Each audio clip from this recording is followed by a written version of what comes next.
You do not attract what you want, you attract what you are. And what you are is determined entirely by what you feel yourself to be. This is the great secret that has been hidden in plain sight since the beginning of time, and tonight I am going to give it to you without reservation. The outer world that you see with your physical eyes is nothing more than a mirror. It is a faithful servant that reflects back the commands of its master. But those commands are not spoken words. They are not written petitions.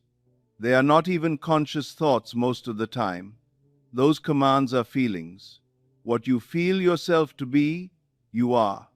And you are given that which you are. Now, consider this carefully. The wealthy man is not wealthy because he has money. He has money because he is wealthy in consciousness. The poor man is not poor because he lacks money. He lacks money because he is poor in consciousness. The man who wins the lottery did not win because he was lucky. He won because, whether he knew it or not, he had assumed the state of consciousness of the winner. He had become, in feeling, that which he desired to be. And here is what I want you to understand before we go any further. You can do this consciously. You can deliberately assume the feeling of the wish fulfilled. You can occupy the state of being wealthy, of being fortunate, of being the recipient of unexpected abundance. And when you do this correctly, when you feel it as natural and real, the outer world has no choice but to conform. It must rearrange itself to match the inner command. By the end of this teaching, you will possess the key to that state. You will know exactly how to open the door that leads to lottery money, to unexpected windfalls, to financial freedom that seems to come from nowhere but actually comes from the deepest place within you. This is not wishful thinking. This is not positive affirmation. This is law, and the law works for anyone who applies it correctly.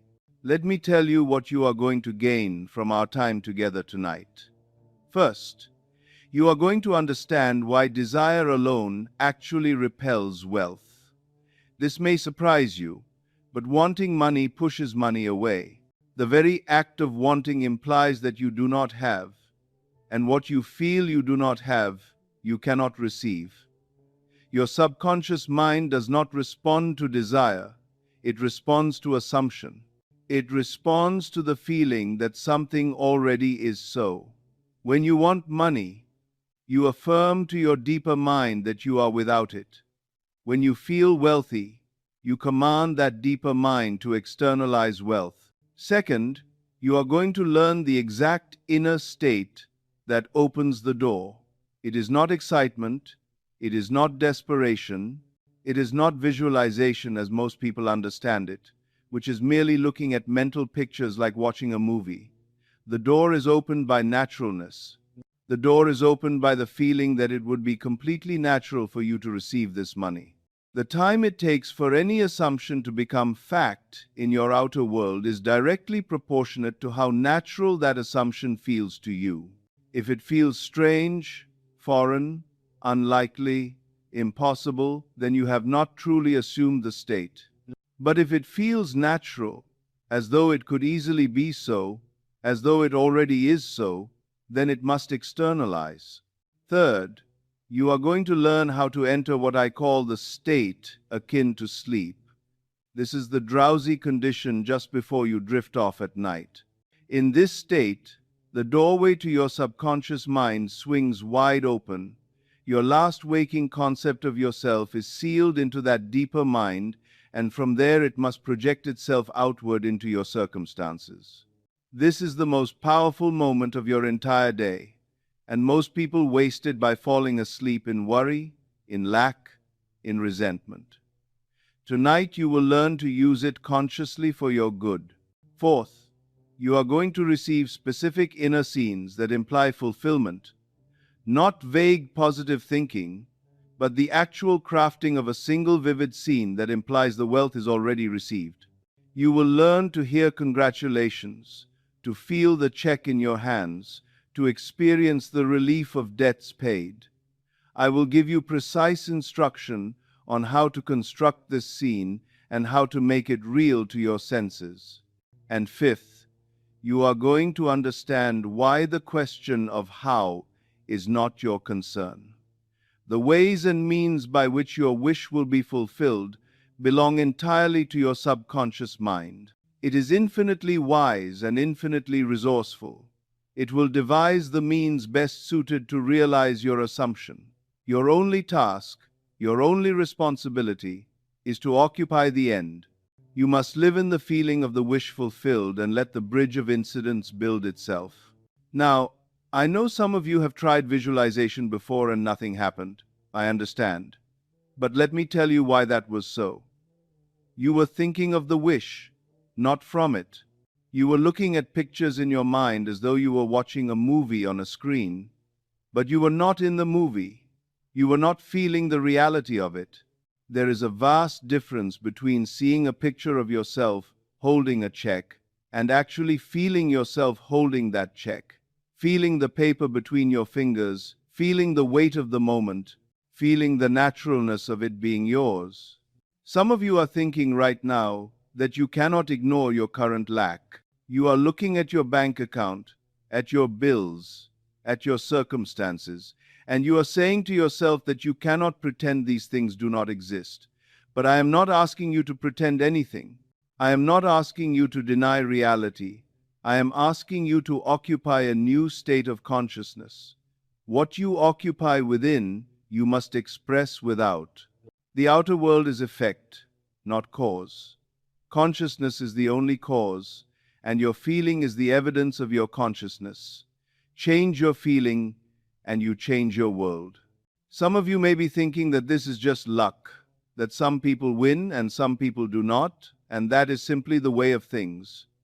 But I tell you, there is no such thing as chance. There is no such thing as accident. There is only consciousness. The man who wins has, knowingly or unknowingly, assumed the state of the winner.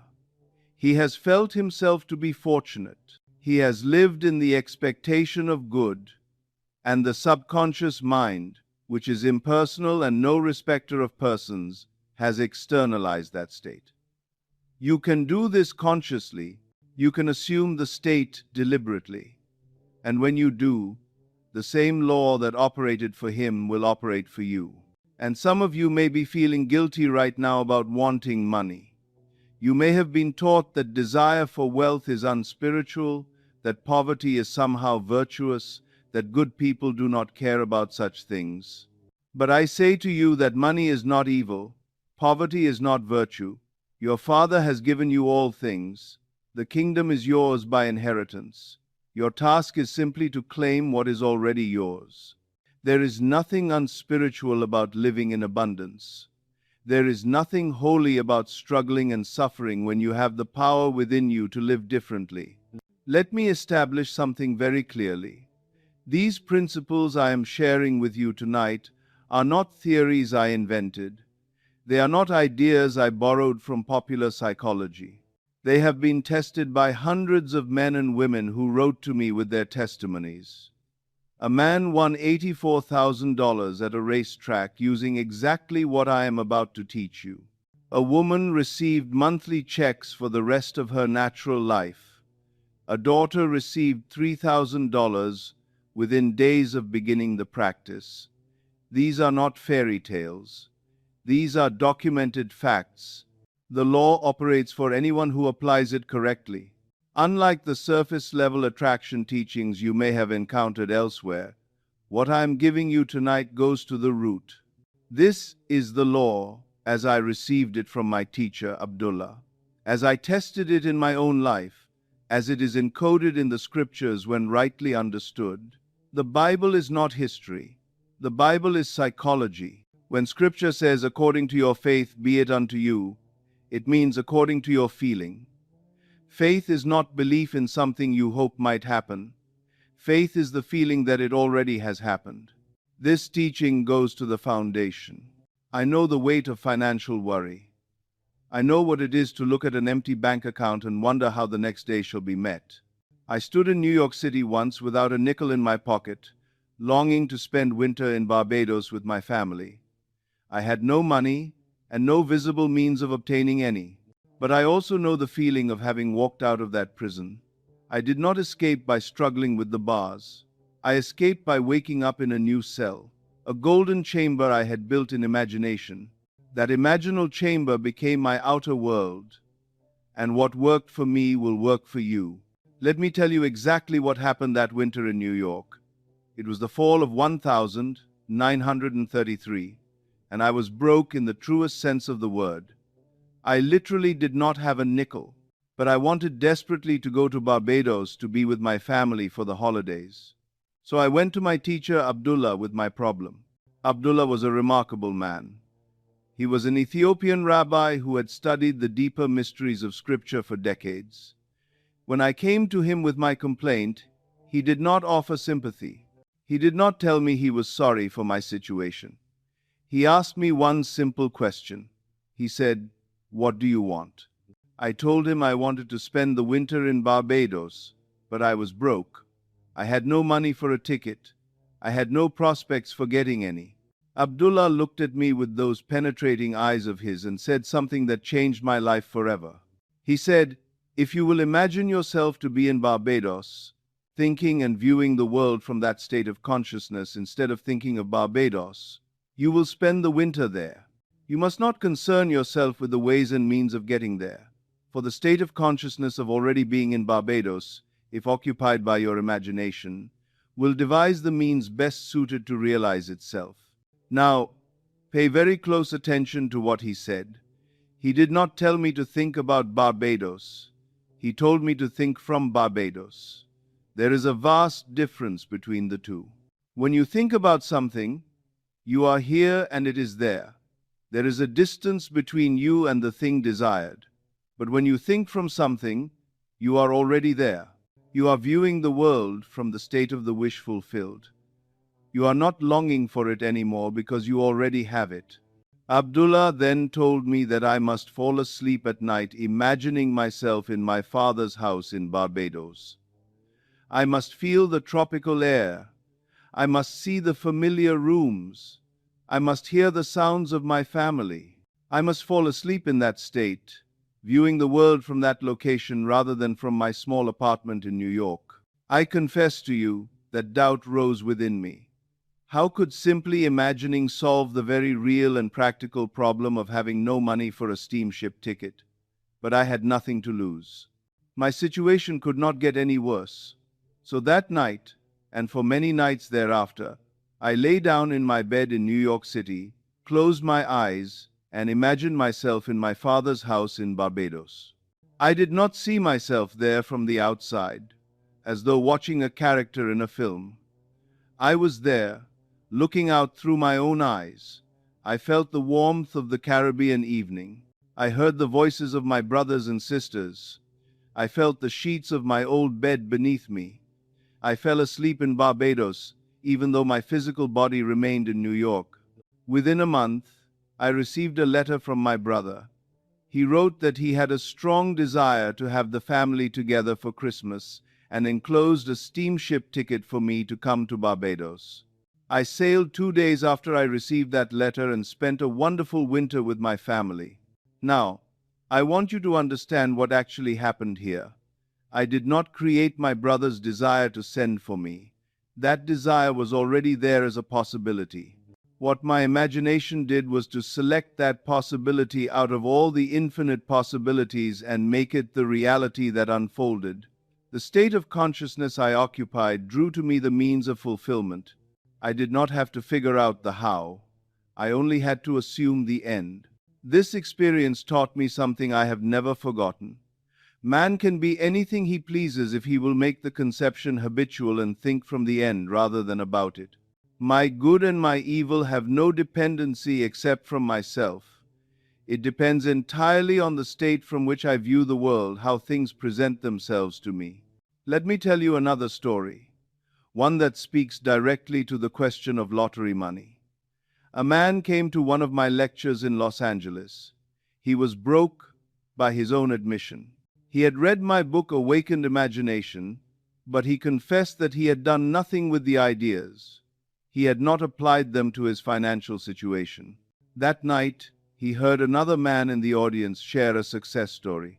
This second man had practiced revision and gone from earning $25 a week to earning the salary of the President of the United States within 2 years. The broke man was thunderstruck. He realized that he had been given the key but had never used it. He decided that night that he would test the law himself. He would imagine himself winning the 5 to 10 pool at the Caliente racetrack in Mexico. This is a betting pool where you attempt to pick the winners of 6 consecutive races. It is extremely difficult, and the odds are greatly against you. But odds mean nothing to imagination. Here is exactly what this man did. Every night for 3 weeks, he lay down and entered the drowsy state just before sleep. In his imagination, he stood at the track, sorting through his betting tickets. He felt the tickets in his hands. As he sorted them, he felt the thrill of realization that each one was a winner. He had picked all 6 races correctly. He felt goosebumps rise on his skin. That physical sensation of excitement, of reality, was very important. It meant the feeling had penetrated deep enough to be real to his nervous system. Then he saw the cashier at the window. In his imagination, he watched the cashier count out a large sum of money. He felt himself take that money and tuck it beneath his shirt. He felt the bulk of it against his body. He enacted this scene over and over, night after night, until he fell asleep within the action. After 3 weeks of this nightly practice, he traveled physically to the Caliente racetrack. And on that day, every single detail of his imaginative drama was realized in the outer world. The only change from his inner scene was that the cashier handed him a check rather than currency. The amount was $84,000. Now, I want you to think about this. This man did not know which horses would win. He did not study racing forms or analyze jockeys or calculate odds. He simply assumed the end. He assumed that he had won. He felt the reality of it. And his subconscious mind, which has access to knowledge far beyond the conscious mind, arranged all the details to fulfill his assumption. But wait, there is more to this story. After I shared this account in a subsequent lecture, another man in the audience approached me. He asked if I thought it possible for him to duplicate this success. I told him that he must decide for himself the circumstances of his imaginal scene, but whatever scene he chose, he must make it natural to himself and feel the end with all the conviction he could muster. He must not labor over how it would happen. He must simply live in the feeling of the wish fulfilled. 1 month later, this second man came back to show me a check. He had won $16,000 in the same 5 to 10 pool at the same Caliente racetrack. He had duplicated the first man's success exactly. But this second man wanted to prove to himself that this was not mere coincidence. He wanted to demonstrate that his imaginal acts were actually producing these results. So he decided to test the law again. This time, he did not imagine a single win. He imagined bank balances. He imagined walking into 2 different banks and asking to see his statements. In one bank, he saw a balance of $10,000. In the other, he saw $15,000. Then he imagined dividing his racing winnings into 12 piles on his desk, counting out the money with his own hands. He practiced this compound imaginal scene every morning, every afternoon, and every night for less than 1 month. Then he returned to Caliente. As he filled out his betting tickets, something strange happened. Without knowing why, he duplicated 6 tickets exactly. And on 2 of those duplicate tickets, he made what appeared to be a mistake. He marked the same horse twice in the 10th race. When the races were run, that apparent mistake turned out to be the winning selection. He held 2 winning tickets, each paying over $16,000. He also had 6 consolation tickets. His total winnings came to $36,788. His imaginary accounting had totaled $36,000, $533. The amounts were almost identical. But here is what fascinates me most about this story. At the end of the ninth race, which was one of the major winners, the trainer of that horse tried to scratch it from the race. He did not want the horse to run, but the stewards denied the trainer's request. The horse ran and won. Do you understand what this means? The man's imaginal act reached out and influenced events entirely beyond his conscious knowledge or control. The steward's refusal to allow the scratch was an event that served the imaginal drama. His so-called mistake in duplicating a ticket was not a mistake at all. It was his subconscious mind guiding his hand to ensure the fulfillment of what he had assumed. The law does not miss. It cannot miss. When you assume a state and persist in it until it feels natural, all things conspire to bring that state to pass. Events that seem accidental are actually purposeful. Coincidences are actually correspondences. Everything moves toward the fulfillment of your assumption. Now let me tell you a different kind of story. One about a woman who was not trying to win any contest. She was simply trying to survive. This woman was 55 years old. She was out of work with no family to support her. She needed everything. She needed a car because hers was falling apart. She needed proper clothes to seek employment. She was behind on her rent. Her bank account was nearly empty. And she knew that at her age, finding decent work would be extremely difficult. This woman had been attending my lectures for almost a year. Her desperation forced her to put my teachings to the test. She had nothing to lose. So she began by trying to imagine everything she needed. She visualized the car. She visualized the clothes. She visualized the apartment. She visualized the job. But the list was so long, and she needed everything so urgently, that by the time she finished imagining all these things, she was exhausted and her nerves were frayed. She could not sleep. Then she heard me tell a story about a man who had captured a single feeling rather than imagining specific things. The feeling was simply, "Isn't it wonderful?" This man had used these words, "Isn't it wonderful?" to evoke the feeling of something marvelous happening without specifying exactly what that something was. This woman decided to try this simpler approach. Instead of imagining every item she needed, she simply captured the feeling that something wonderful was happening to her right now. Not tomorrow, not next week, right now. She would say to herself as she drifted off to sleep, "Isn't it wonderful? Something marvelous is happening to me now." And she would feel the way she would expect to feel if something wonderful really were occurring. She repeated this imaginary action every night for 2 months. She did not specify what the wonderful thing would be. She simply occupied the feeling of wonderful fortune.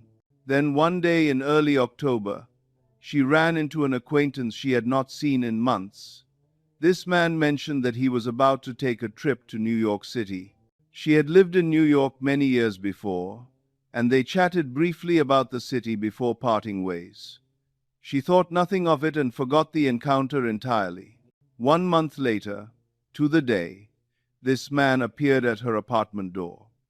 He handed her a certified check with her name on it for $2,500. She was so shocked she could barely speak. When she asked what this was about, he told her a remarkable story. During his trip to New York, he had run into an old friend of hers, a man she had not seen or heard from in more than 25 years. This old friend, it turned out, had become extremely wealthy in the intervening years. During their conversation, they spoke of this woman, and for reasons she would never fully understand, this wealthy man from her distant past decided to share a portion of his fortune with her. But the story does not end there. For the next 2 years, she received monthly checks from this man's attorney. The amounts were so generous that they covered all her living expenses and left plenty over for a new car, lovely clothes, and a spacious apartment. She no longer needed to work, and then, just recently, she received a letter with legal papers to sign. These papers guaranteed the continuation of that monthly income for the rest of her natural life. This woman did not attract what she wanted, she attracted what she was, and she had become, in feeling, the recipient of wonderful fortune. She did not know how it would come. She did not imagine a specific source. She simply felt the feeling of, "Isn't it wonderful?" And the subconscious mind, with its infinite wisdom, selected the perfect means of fulfillment. I want to tell you one more story before we move into the deeper teaching. This one involves a mother and a daughter, and it shows how imaginal activity can work through multiple people simultaneously. This mother traveled from the East Coast to visit her daughter in San Francisco. When she arrived, she found her daughter in deep distress. The young woman was in financial trouble and needed $3,000 immediately. The mother had some resources, but not that kind of cash readily available. Besides, she knew her proud daughter would never accept a direct handout.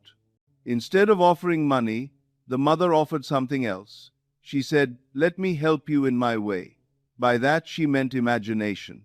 She had been practicing these principles for years and had seen them work many times.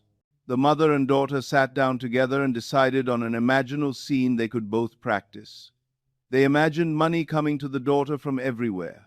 They felt money flooding toward her from every corner, every direction, until she was surrounded by a sea of money. But the important thing, the essential thing, is that they did this with a feeling of joy. They felt happiness for everyone involved. They had no thought of taking from anyone. They simply felt abundance flowing. The daughter's mood transformed almost immediately. Though there was no evidence yet of any money coming, she became the happy, confident person she naturally was.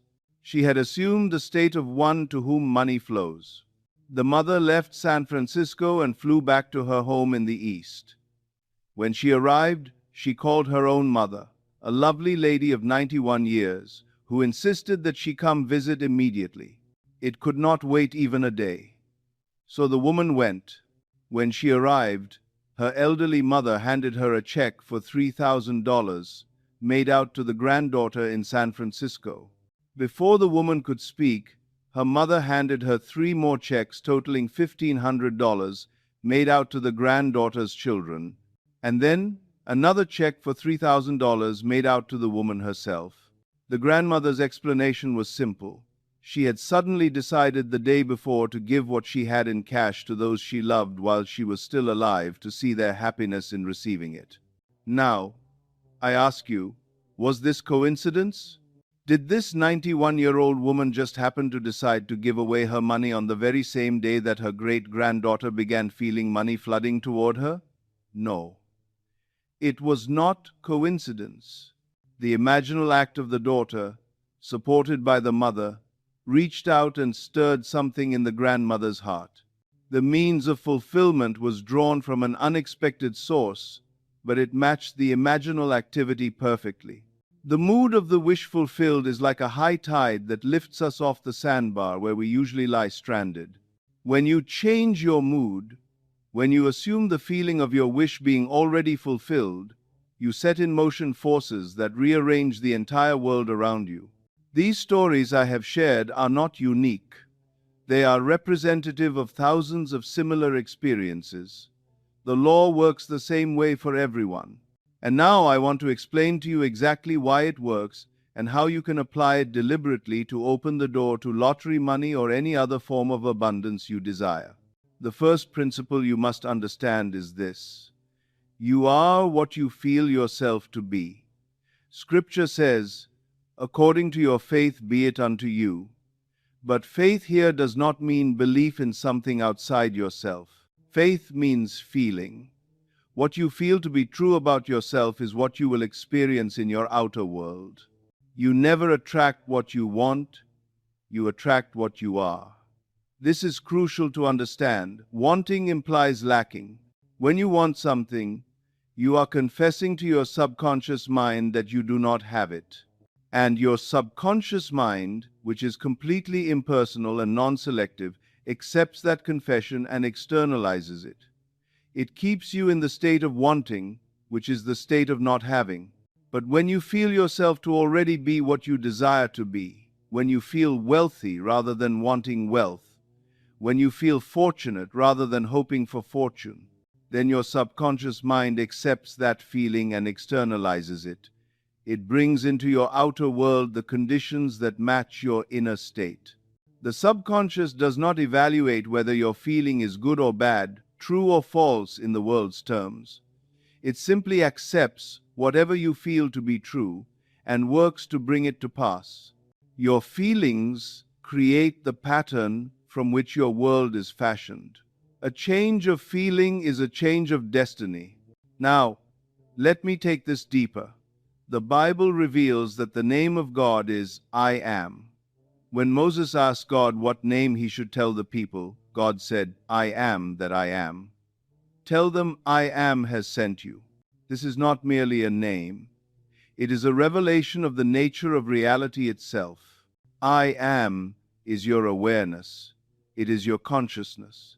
It is the sense of being that remains even when you forget your name, your location, your circumstances. You cannot forget that you are. This I am is God, the creator of all things. When you say I am wealthy, you are touching God with that quality. You are impressing upon your own deep consciousness the state of wealth. And consciousness, which is God, must externalize whatever is impressed upon it. It must give birth to whatever state you assume. This is why Scripture says that man is made in the image of God. Your awareness images forth, gives shape to whatever you feel yourself to be. When you say, I am poor, you crucify God on the cross of poverty. You nail your own consciousness to that state, and poverty must appear in your outer world. But when you say, I am wealthy, when you feel wealthy, you resurrect God into a new form. You give birth to abundance. There is no God outside yourself to petition. There is no external deity you must please or appease. The God who creates your world is your own wonderful human imagination. When you imagine and feel a state, you are using the creative power of God, and that power must bring forth according to its nature. Some will argue that circumstances are fixed, that the facts of life are stubborn things, that you cannot simply ignore reality. But I say to you that circumstances are only the fruit of consciousness. They are effects, not causes.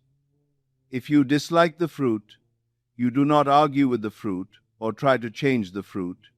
You change the root.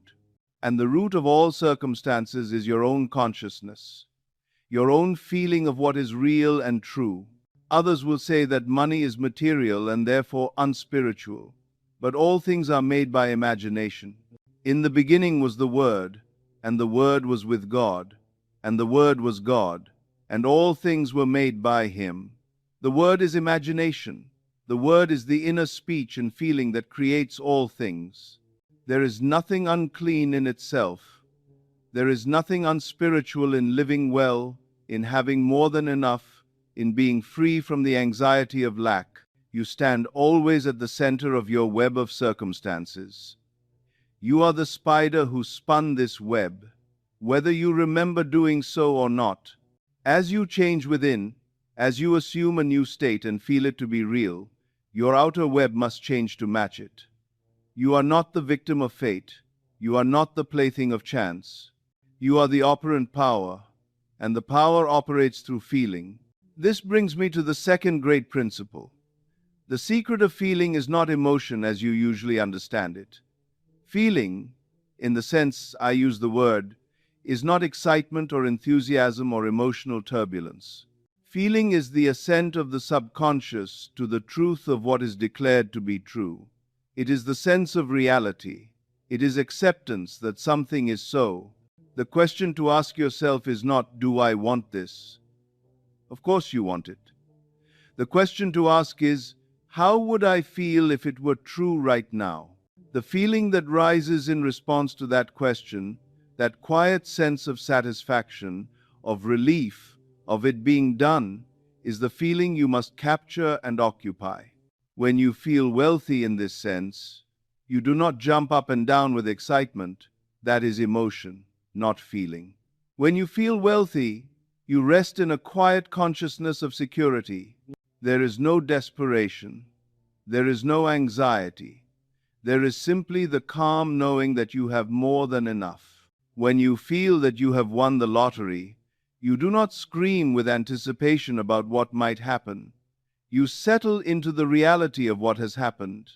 You feel it as a present fact, not a future hope. Many people confuse this. They think that generating emotion is the key, so they try to work themselves into a frenzy of excitement about their desire. But frenzy implies that the thing is not yet real. Excitement about a future event confesses that the event is still in the future. The feeling that creates is the feeling of naturalness, of it being normal and real, of it simply being so. The time it takes for any assumption to become fact in your outer world is directly proportionate to the naturalness of your feeling. If you assume that you are wealthy, but it feels strange, foreign, unlikely, impossible, then you have not really assumed the state. The assumption has not been accepted by your subconscious. But if you assume wealth and it feels natural, as though it could easily be so, as though it already is so, then it will externalize quickly. This is why many people fail despite their efforts at visualization and affirmation. They go through the motions, but the feeling of naturalness is missing. Something within them says, "This is not really me, this is not really true, this is just a game I am playing." And that doubt, that reservation, is communicated to the subconscious mind, which then fails to externalize the desire. Scripture says, "When you pray, believe that you have received, and you shall receive." Notice the tense of the verb. Believe that you have received, not that you will receive, not that you might receive, that you have already received. The prayer that works is the assumption that the thing is already accomplished. It is not asking for something in the future.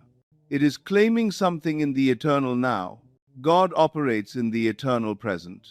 There is no future to God. All things exist now in the infinite possibilities of consciousness. When you assume a state, you are selecting from those infinite possibilities the one you wish to experience. And when you feel it as natural and real, you draw it from the realm of possibility into the realm of manifestation.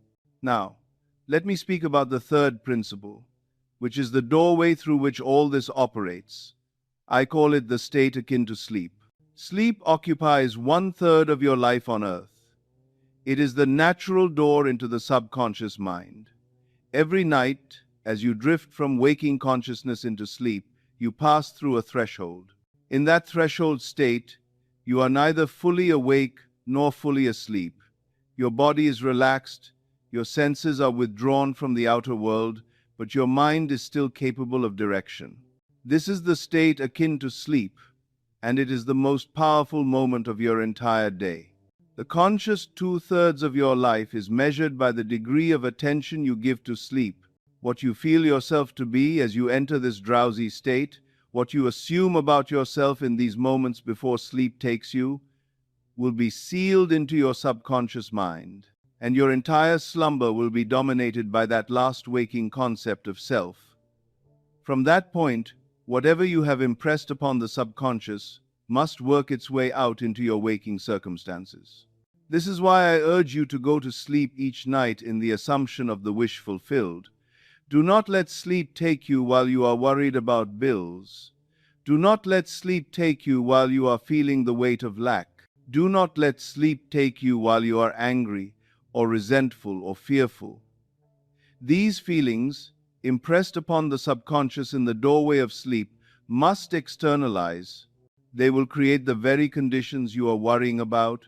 Instead, let sleep take you while you are feeling the satisfaction of your wish fulfilled. Let sleep take you while you are rich in consciousness. Let sleep take you while you are at peace, knowing that your desire is already accomplished. These feelings, sealed into the subconscious, must also externalize. They will create the conditions of abundance and fulfillment. The prophet Job said, "In a dream, In a vision of the night, when deep sleep falleth upon men, in slumberings upon the bed, then he openeth the ears of men, and sealeth their instruction. God speaks to man in sleep. The instructions of the day are sealed in the moments of slumber. Your imagination, working in the drowsy state, is the voice of God planting seeds in fertile ground. To enter this state deliberately, you must first prepare for sleep genuinely. This is not a technique you can practice in the middle of the afternoon when you are fully alert. It requires the natural tiredness that comes at the end of the day. Lie down in your bed as you would if you were going to sleep. Let your body relax completely. Then induce what I call physical immobility. Let your body become heavy, as though you could not move even if you wanted to. You are not paralyzed, but you feel as though you are sinking into the mattress, too relaxed to stir. In this state, your attention is freed from the body and can be directed inward. Now ask yourself the key question. How would I feel if my wish were realized? If your wish is lottery money, ask, how would I feel if I had already won? Do not answer this question intellectually, with words and concepts. Feel the answer in your body. Let the feeling rise up within you. Then construct a scene that implies the fulfillment of your wish. This is crucial. You must not imagine the wish being fulfilled in the future. You must imagine a scene that could only happen after the wish has been fulfilled. What would you be doing after you won the lottery? What would you be saying? What would you be hearing from others? Choose a single, brief scene that implies the money is already yours. Perhaps you see yourself holding the check.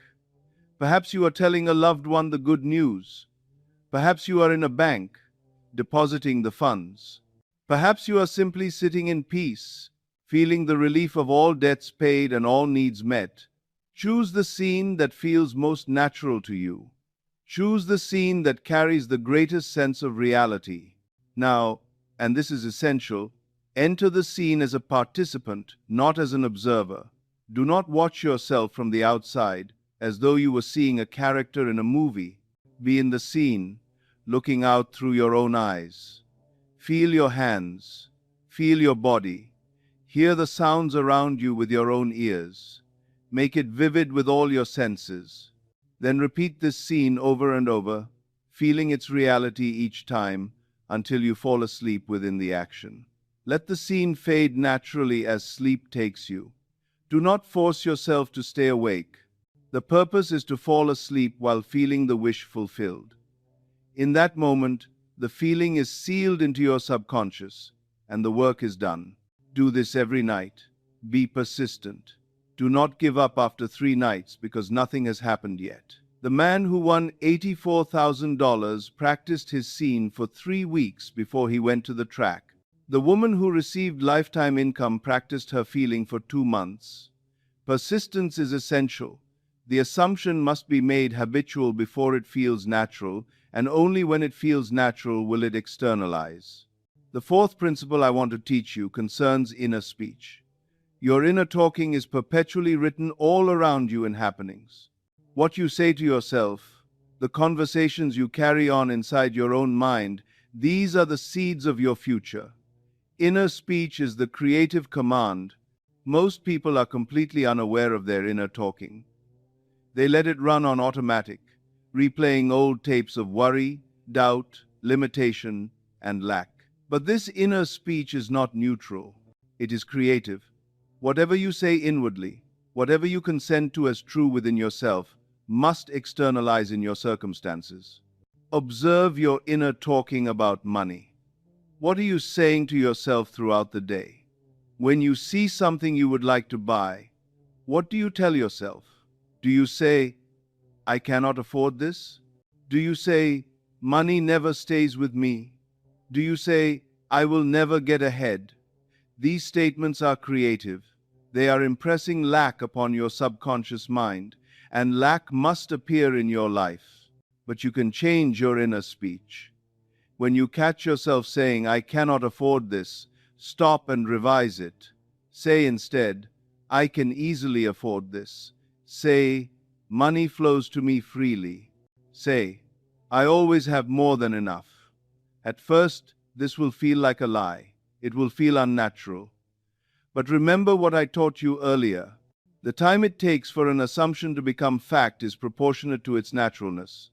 The more you practice the new inner speech, the more natural it becomes. And when it becomes natural, it must externalize. I am not asking you to deny the facts. I am asking you to plant new seeds. The facts of today are the harvest of yesterday's inner speech. If you want a different harvest tomorrow, you must plant different seeds today. And the seeds are the words you speak within yourself. Construct sentences that imply the fulfillment of your desire and repeat them inwardly until you feel them to be true. For wealth, you might say, isn't it wonderful to have more than enough? For lottery money, you might say, I still cannot believe I actually won.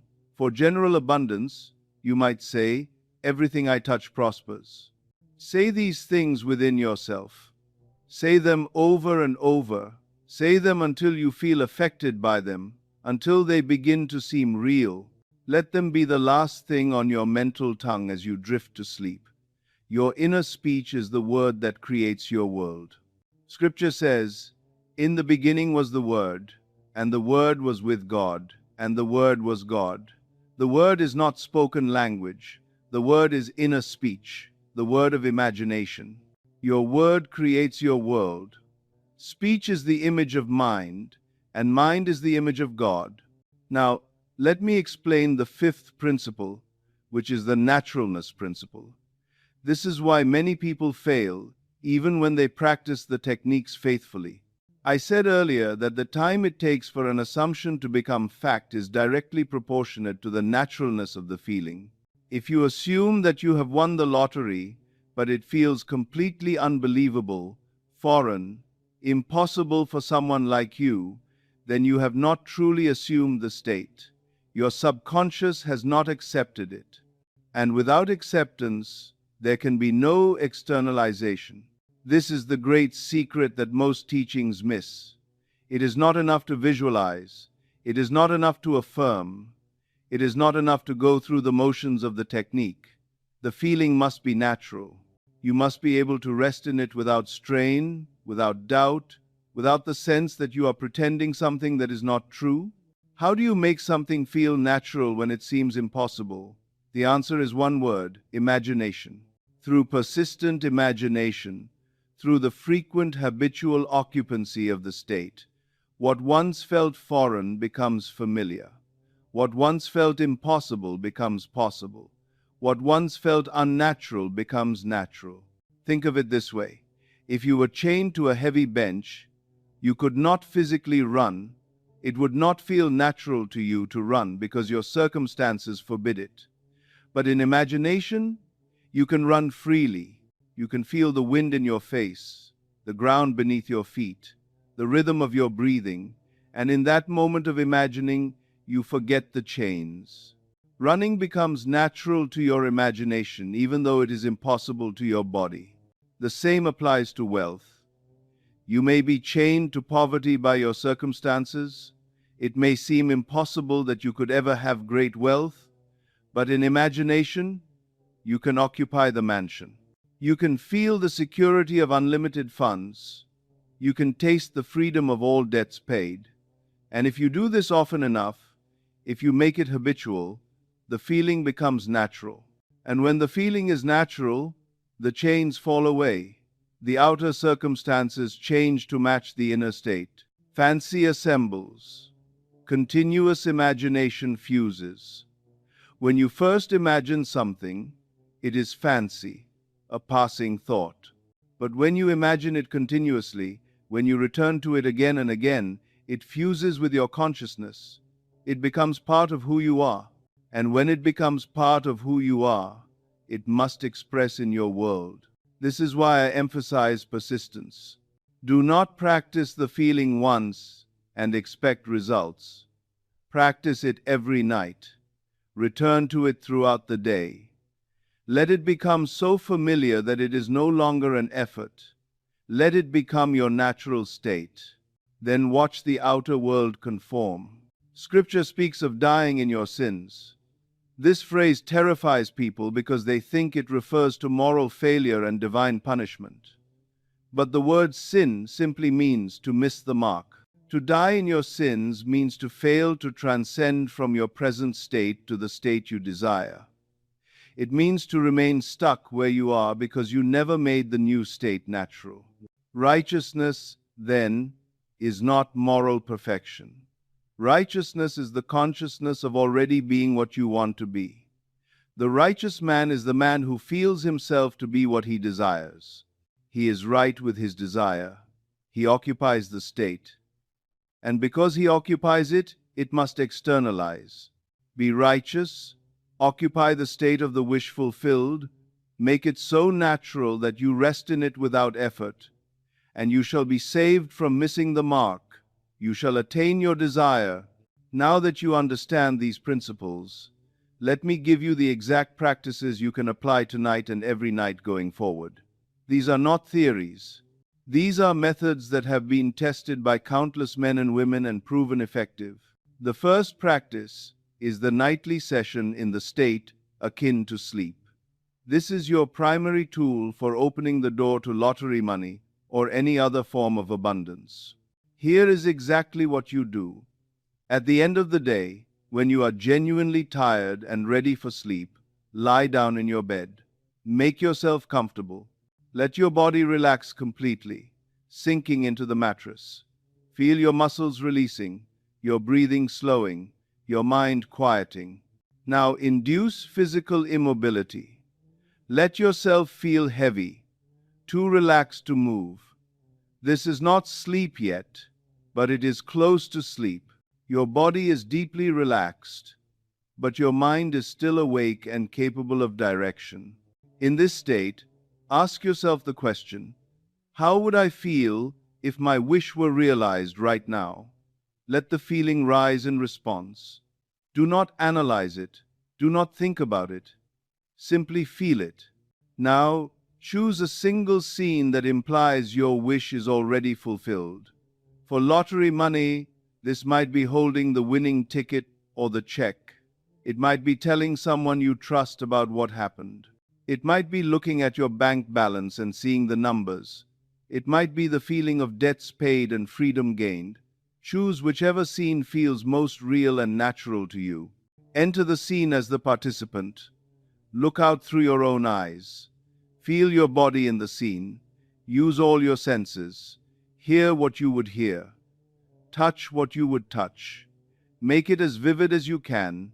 Now replay this scene over and over, feeling its reality each time. Do not strain, do not force. Simply keep returning to the scene, feeling it, living in it. Let the feeling of naturalness grow with each repetition. Continue until you fall asleep within the scene. Let sleep take you while you are in the act. This is essential. Your last waking feeling must be the feeling of the wish fulfilled. When you drift off in this state, you are sealing the impression into your subconscious mind. The work is done in the darkness of sleep, and it must emerge into the light of day. Do this every night without exception. Be faithful to the practice. Some nights it will feel powerful. Some nights it will feel like nothing is happening. It does not matter. Continue. Persistence is the key. The assumption must become habitual before it becomes natural, and only when natural will it externalize. The second practice is simpler and can be used when specific visualization feels overwhelming or forced. It is the practice of "Isn't it wonderful?" If you find that imagining specific details creates anxiety rather than peace, if you get lost in trying to picture the exact right scene, then use this approach instead. As you enter the drowsy state before sleep, do not try to construct a specific scene. Instead, simply capture the feeling that something wonderful is happening to you right now. Let that feeling fill your entire body. Say to yourself inwardly, "Isn't it wonderful? Something marvelous is happening to me now." Repeat these words until they evoke the feeling they describe. Feel the delight, the pleasant surprise, the gratitude, the sense that something wonderful and unexpected has come to you. Do not specify what the wonderful thing is. Let the feeling be general and open. Simply feel wonderful fortune, wonderful abundance, wonderful blessing coming to you now. Fall asleep in this feeling. Let it be your blanket as you drift off. This feeling of wonder, of marvelous things unfolding, will impress itself upon your subconscious and attract to you circumstances that match it. You may be surprised at the form your good takes, but it will match the feeling. This practice is particularly useful when you are just beginning or when you feel resistance to specific desires. It opens the door to abundance without the mind getting in the way with doubts about whether this or that particular thing is possible. The third practice is the daily mental diet. This is something you do throughout your waking hours, not just before sleep. Your inner speech is creative all day long, not only at night. Every thought you think, every inner conversation you hold, is planting seeds that must eventually bear fruit. Most people let their inner speech run wild, filling it with worry, complaint, doubt, and fear. They are constantly planting seeds of lack and then wondering why lack appears in their lives. A mental diet means becoming conscious of your inner speech and directing it deliberately. Throughout the day, observe what you are saying to yourself. When you catch yourself thinking or saying, "I cannot afford that," stop, revise it. Say instead, "I can easily afford that." When you hear yourself thinking, "Money is so tight," stop, revise it. Say instead, "Money flows to me freely and easily." When you feel yourself worrying about bills or expenses, stop, revise it. Feel instead the satisfaction of all bills paid, all needs met, abundance overflowing. This is not denial of facts. You are not pretending that your current bank balance is different than it is. You are planting new seeds. The current bank balance is the harvest of past seeds. If you want a different harvest, you must plant different seeds. And the seeds are your inner speech. This practice requires vigilance. You have spent years, perhaps decades, habitually thinking thoughts of lack. Those habits will not disappear overnight. But every time you catch and revise a negative thought, you weaken the old pattern and strengthen the new. Over time, the new pattern becomes dominant, and when it does, your outer world changes. The fourth practice is revision. This is something you do each night before your main session of imagining the wish fulfilled. Revision means mentally rewriting events that have already happened to make them conform to your desire. It sounds strange, perhaps even dishonest. But remember, imagination creates reality. What it makes, it can unmake. What it creates, it can dissolve and recreate. At the end of each day, before you begin your main practice, briefly review the day. Was there any event that implied lack? Did you experience disappointment about money? Did something happen that reinforced the feeling of not having enough? Take that event and revise it in your imagination. Rewrite it as you wish it had happened. If you were denied something, imagine you received it. If you heard bad news, imagine you heard good news. If you felt the pinch of lack, imagine you felt the relief of abundance. Revision does not change the past in the outer world, but it changes the effect the past has on your consciousness. The event that reinforced lack is dissolved. In its place is an event that reinforces abundance. And since your consciousness is the only cause of your experience, changing your consciousness changes your future. This practice is particularly powerful for dissolving old patterns of limitation. Many people carry wounds from the past, memories of failure, experiences of lack that continue to influence their present. Through revision, you can heal these wounds. You can rewrite the story of your life to support the state you wish to occupy. Do this briefly each night. Do not spend hours rehashing every detail of the day. Simply catch the major events that contradicted your desire, revise them quickly, and then move on to your main practice of assuming the wish fulfilled. The combination of revision and assumption is extremely powerful. Let me share with you an additional story that illustrates the power of revision combined with assumption. A woman once came to me in great distress about a piece of property she owned. It was a trust deed on a house, and the family living there had let the property fall into terrible condition. The yard was overgrown, the house was neglected, payments were behind. The natural thing to do would have been to threaten legal action, to pressure the family, to evict them if necessary. But this woman understood the law. Instead of reacting to what she saw, she revised it. Every time she thought of that property, she imagined it as she wished it to be. She saw the house neat and well cared for. She saw the yard trimmed and beautiful. She felt appreciation for the family who showed such love for their home.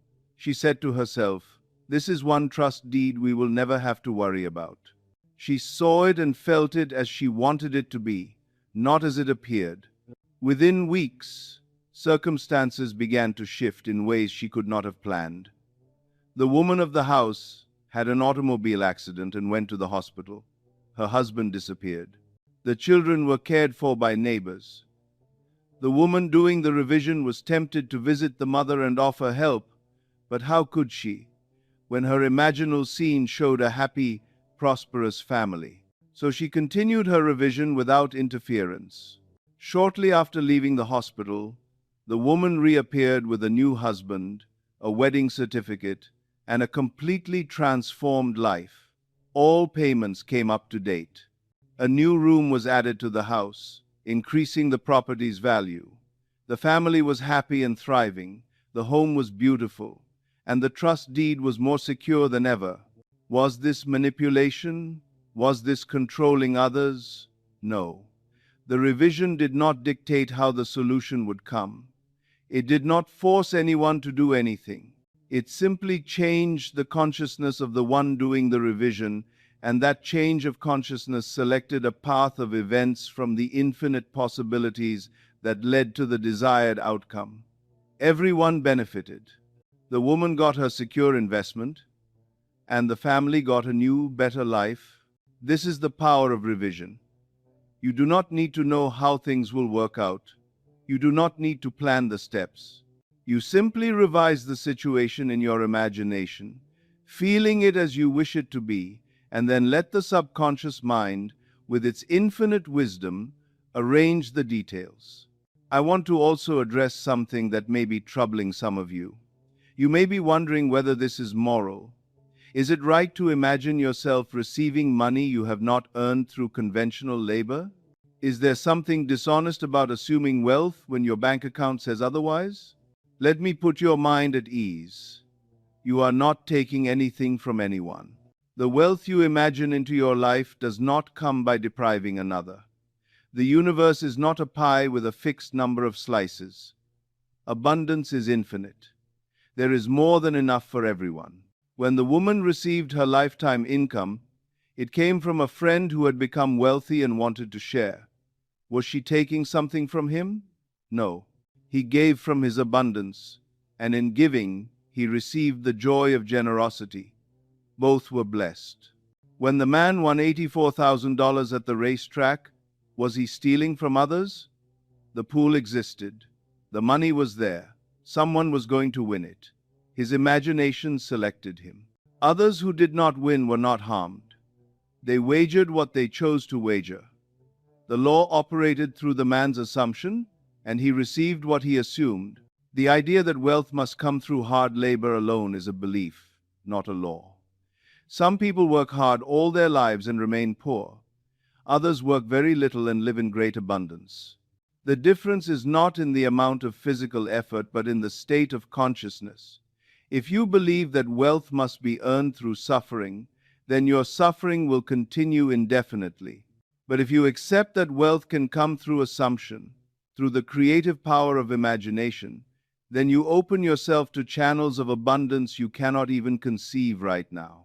Scripture says, Prove me now herewith, says the Lord of hosts, if I will not open the windows of heaven and pour you out a blessing that there shall not be room enough to receive it. God, which is your own imagination, invites you to test the law, assume the blessing, feel it as yours, and watch the windows of heaven open. There is another objection I want to address. Some of you are thinking, but I have tried this before and it did not work. I visualized, I affirmed, I did the techniques, and nothing happened. Why should I believe it will work this time? Let me tell you why those previous attempts did not produce results. First, you may have been thinking of the wish rather than from it. You saw mental pictures of what you wanted, but you were still here, wanting it, longing for it, hoping for it. That longing, that hoping, that wanting is a confession of lack, and lack is what you received. Second, the feeling may not have been natural. You went through the motions of the technique, but something inside you said, "This is impossible. This cannot happen to me. This is just wishful thinking." That inner reservation, that doubt, communicated itself to the subconscious and blocked the fulfillment. Third, you may not have persisted long enough. The assumption must become habitual before it becomes natural. Some people practice for 3 days, see no results, and give up. But the man who won $84,000 practiced for 3 weeks. The woman who received lifetime income practiced for 2 months. Persistence is not optional, it is essential. Fourth, you may have been nullifying your nightly work with your daily thinking. You assumed wealth as you fell asleep, but then you spent all day saying to yourself, "I cannot afford this, money is tight, I will never get ahead."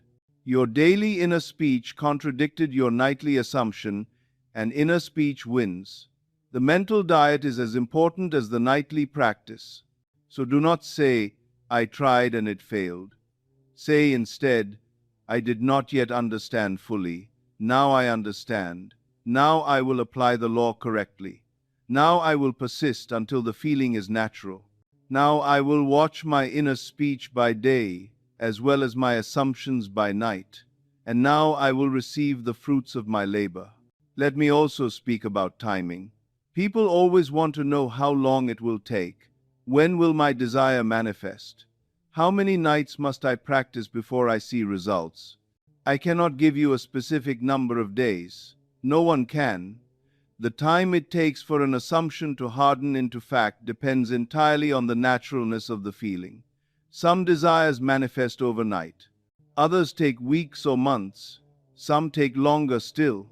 But I can tell you this: if you persist without doubt, if you make the assumption habitual, if you let the feeling become natural, the manifestation must come. The law cannot fail. It is as certain as the law of gravity. What you assume and persist in must become fact. Do not measure your progress by what you see in the outer world. The outer world is the last place change appears. Change begins within, in consciousness, and works its way out through subtle threads you cannot trace. There may be a long period where nothing seems to be happening, where the outer world looks exactly the same as it did before you began. This is the period that defeats most people. They give up just before the harvest. But if you understand the law, you will not be discouraged by appearances. You will know that beneath the surface, in the realm of causation, everything is shifting. The bridge of incidents is being built. The circumstances are being arranged. And when the time is right, when the naturalness is complete, the outer world will suddenly change to reflect what has been true within you all along.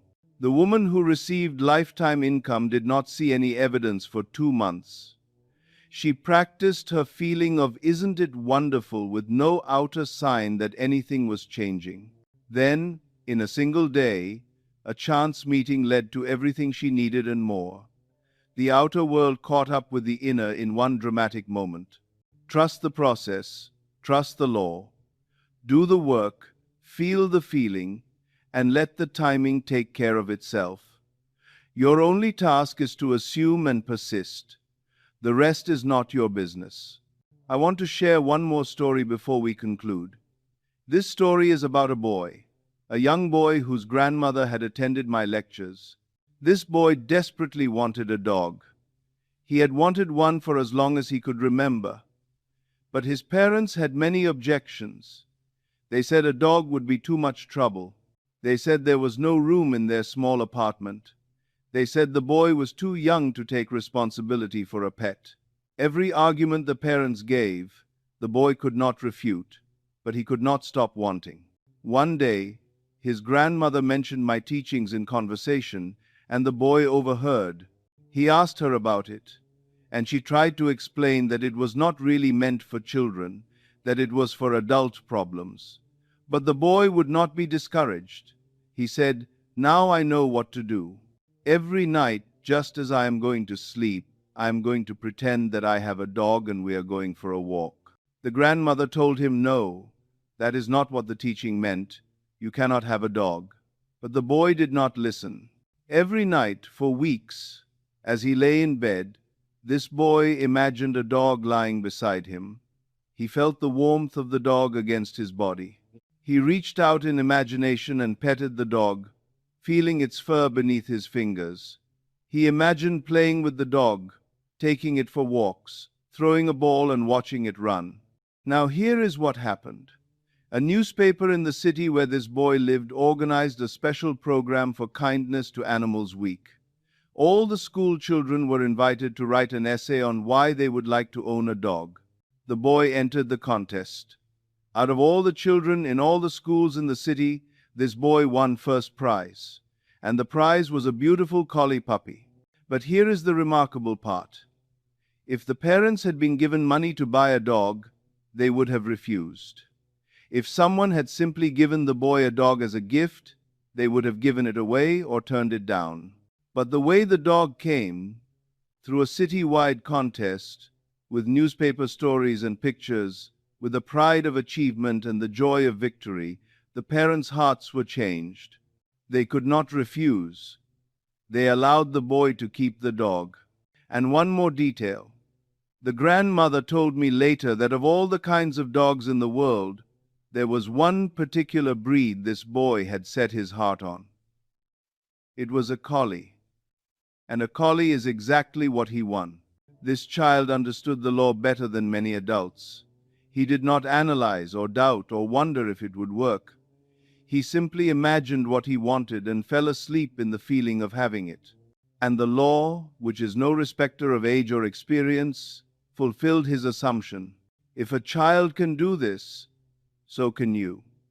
The kingdom of heaven belongs to such as these, because they approach it with simple faith, without the complications and reservations of the adult mind. Become like a child. Imagine simply, feel freely, and let the law work. Now, I want to bring all of this together for you. You have the principles, you have the practices. What remains is for you to apply them.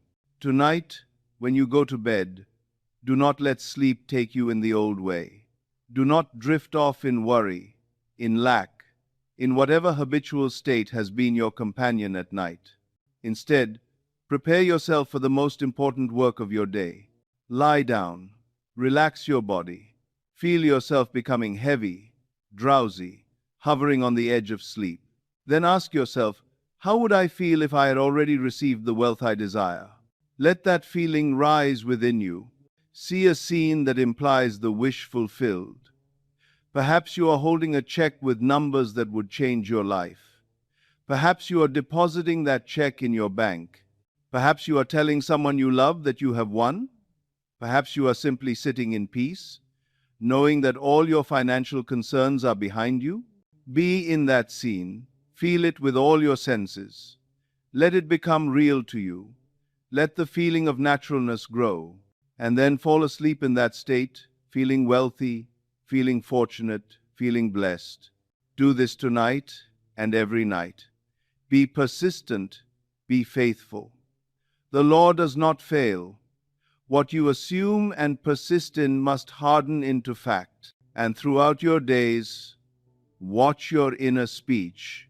Catch the old thoughts of lack and revise them.